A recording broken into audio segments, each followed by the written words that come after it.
புடலங்காய் பக்கோடா எப்படி செய்யலான்றதை பார்க்கலாம் வாங்க. ஃபஸ்ட்டு புடலங்காவை நல்லா ரவுண்டாக கட் பண்ணி எடுத்துக்கலாம். எடுத்துகிட்டு ஒரு பவுலில் அதை போட்டுட்டு அது கூட 1 ஸ்பூன் இஞ்சி பூண்டு பேஸ்ட் சேர்த்துக்கலாம்.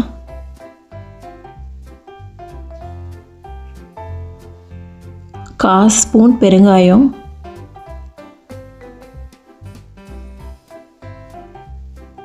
1 ஸ்பூன் மிளகாத்தூள், 1/4 ஸ்பூன் மஞ்சத்தூள்,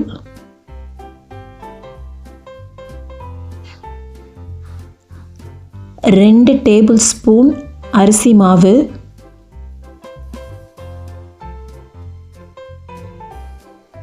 1 ஸ்பூன் கடலை மாவு,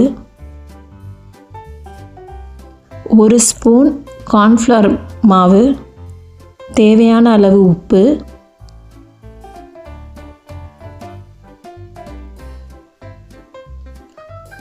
ஒரு ஸ்பூன் எள்ளு, எல்லாத்தையும் சேர்த்து நல்லா கலந்துக்கலாம் ஃபஸ்ட்டு. ஏன்னா காயிலே லைட்டாக தண்ணி விடும். அதுக்கப்புறமேட்டு கொஞ்சம் கொஞ்சமாக தண்ணி தெளித்து பிசைஞ்சிக்கலாம். நல்லா இந்த மாதிரி பிசைஞ்சு எடுத்துக்கலாம்.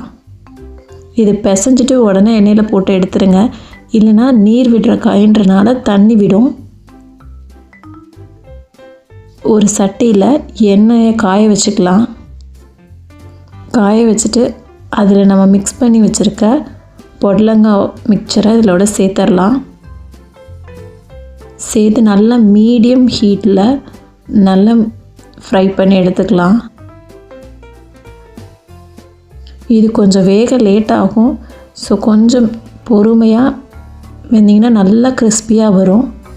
கடைசியாக கருவேப்பிலை இதில் ஆட் பண்ணி எடுத்துக்கலாம். ரொம்ப அருமையாக இருக்கும், நல்ல கிறிஸ்பியாக இருக்கும்.